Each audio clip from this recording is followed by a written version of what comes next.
சாவச்சேரி ஆதார வைத்தியசாலையிலே 2022 ஆண்டு வைத்தியர் ஆக்டிங் கன்சல்டன்ட் ஒருவர் 2022 ஆண்டு SR லிஸ்டிலே கஸ்தூரி தங்கராஜா எனப்படுகின்ற வைத்தியர் அவருடைய அனுமதி வழங்கப்பட்டு அதன் பின்னர் 2024 ஆண்டு அந்த வைத்தியசாலையிலே நான் MS ஆக இருக்கும்போது அவருடைய இடமாற்றம் எங்களுடைய director general health services Asela Gunawardena சாருடைய கடிதத்தின் அடிப்படையிலே நான் அவருடைய இடமாற்றத்தை செய்திருந்தேன். ஆனால் அவருடைய சகோதரர் GMOA எனப்படுகின்ற இப்போது ஆண்டுக்கும் பிரச்சனையாக இருக்கின்ற ஒரு தொழிற்சங்கத்தினுடைய கன்சல்டன்ட் டிரான்ஸ்ஃபர் போர்டினுடைய நொதர்ன் ப்ரொவின்ஸ் மெம்பர். அதன் காரணமாக 2022 ஆண்டு அடிக்கப்பட்ட கடிதத்துக்கும் அவர் டிரான்ஸ்ஃபர் பண்ணப்படவில்லை.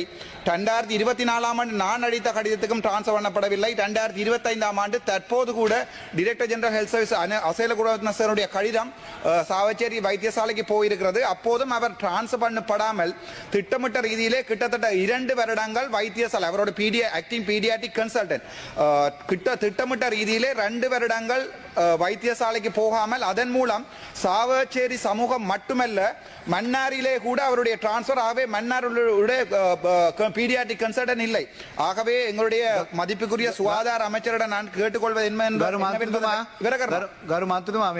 මේ ඔබතුමා ලබා දීලා තියෙන ඒකට අනුව කියවන්න ඒකමයි කියන්නේ කතා නගර වෙන එකක් කියන්නේ.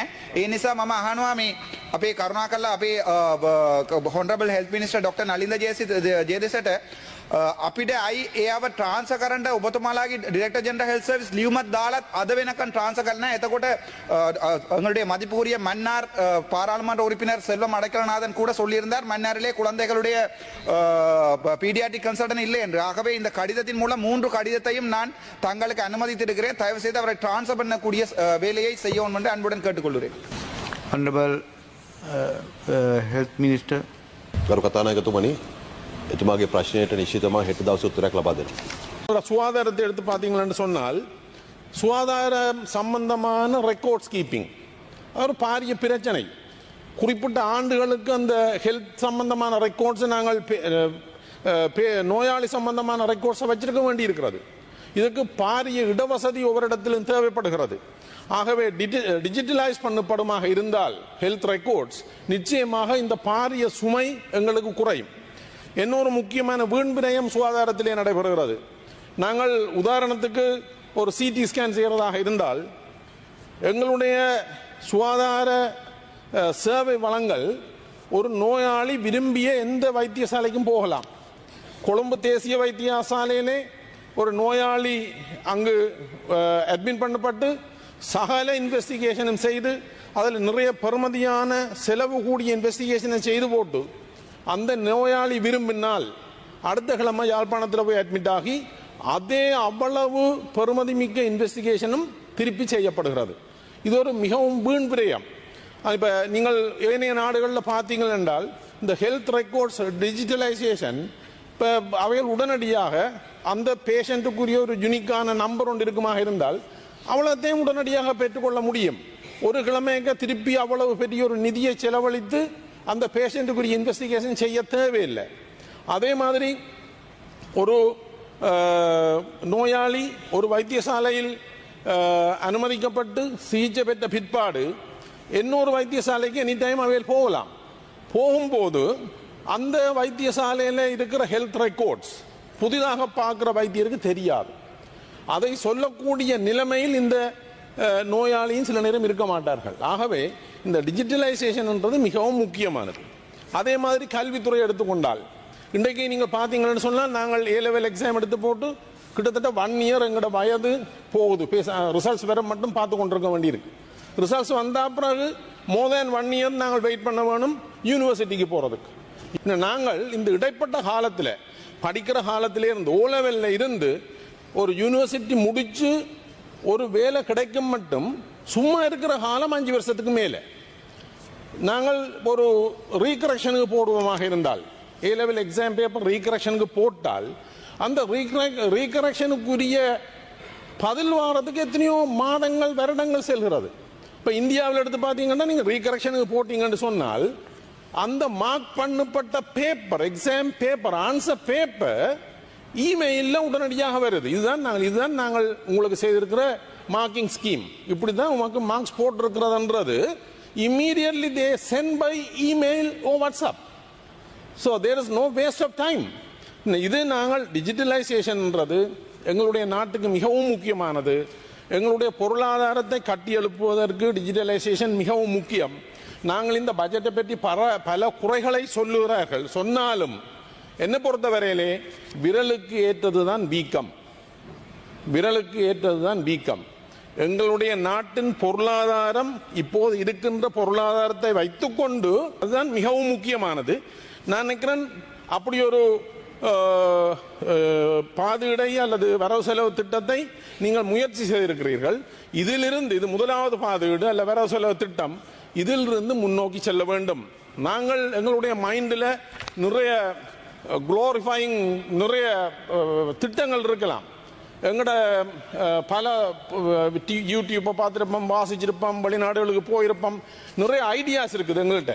ஆனால் எங்களுடைய நாட்டின் பொருளாதாரம் இந்த ஐடியாஸ் எல்லாத்தையும் நடைமுறைப்படுத்துவதற்கு இந்த 75 வருடம் மோசமான ஒரு பொருளாதார வழிகாட்டல்களுக்கு போன நாடு அதை உடனடியாக செய்ய முடியாதுன்றதை எல்லாரும் ஏற்றுக்கொள்ள வேண்டிய விஷயம். ஆனால் எங்கள்கிட்ட இருக்கிற ரிசோர்ஸை எவ்வளவு சிக்கனமாக வீண்விரையும் இல்லாமல் நாங்கள் இந்த நாட்டை கட்டியெழுப்புவதற்கு பயன்படுத்தலாம் என்னும் போது அதுக்கு digitalisation is very important. So நீங்கள் அதுக்கு முக்கியத்துவம் கொடுத்துருக்கிறதுக்கு என்னுடைய நன்றிகளையும் பாராட்டுகளையும் சொல்கிறேன்.